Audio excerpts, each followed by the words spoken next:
오늘은 여러분들께서 이런 질문들을 하셔요. 그래서 그거에 대한 그 정의를 한번 더 내려드리려고 해요. 뭐냐 하면은요.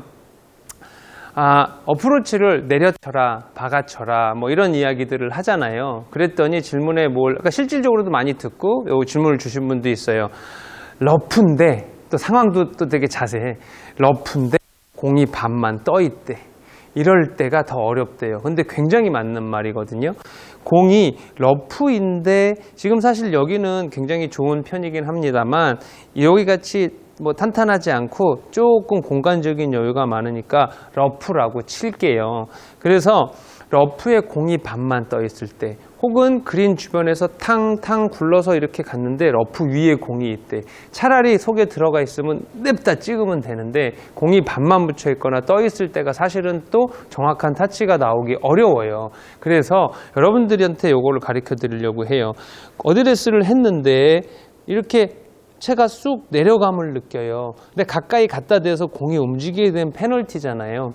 그럼 이제 준비를 딱 할 때 이 뒤쪽에 이게 밑으로 공간이 여유가 있네. 그리고 됐을 때는요. 일단 공과 내 클럽의 높이를 맞춰주는 게 중요하다는 거예요.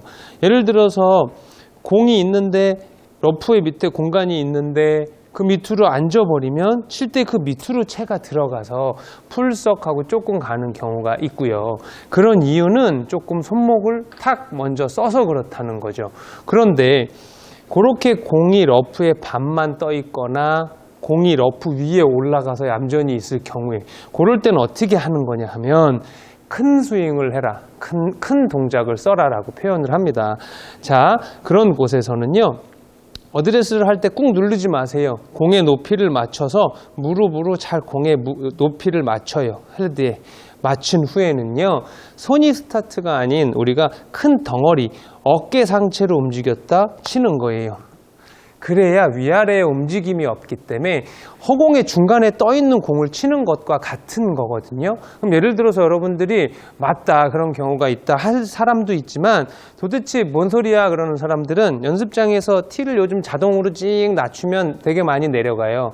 드라이버만 치지 말고 아이언이나 웨지도 쳐는 연습을 하는 경우도 있는데 티를 낮게 놓고 웨지를 이렇게 대보자는 거죠. 그럼 밑으로 공간이 있어요. 되게 쉬워 보이지만 거기서 공만 탁탁 치려고 하면 조 프로가 무슨 얘기 하는지 알 거예요. 그러니까 여러분들이 그런 상황에 딱 왔을 때 일단 위아래의 높이를 확실하게 고정을 해주는 건데 무릎의 높낮이로 조절이다. 그러니 높이 조절이 끝났으면 그 다음엔 상체 큰 덩어리로 착착 이렇게 고정시켜 놓은 상태에서요. 몸에 붙여놓고 큰 몸으로 움직이면 위아래 변화가 없기 때문에 터치가 일관적으로 나올 거예요. 그러니까 여러분들 잊지 마시고요.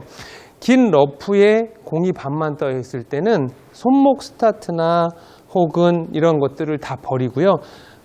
손 자체를 조금 내놔서 손목 스타트의 느낌은 살리되 손을 내놓고 상판, 어깨가 좌우 머리를 생각을 하세요. 그러면 일관적인 타치를 만들어낼 수 있고 밑으로 들어가거나 탑볼이나 이런 것들이 훨씬 줄어들 거니까 잊지 말고 무릎으로 높낮이를 맞춘 후 고정된 팔에 상판이 좌우 움직인다라는 거 그거 잊지 마세요.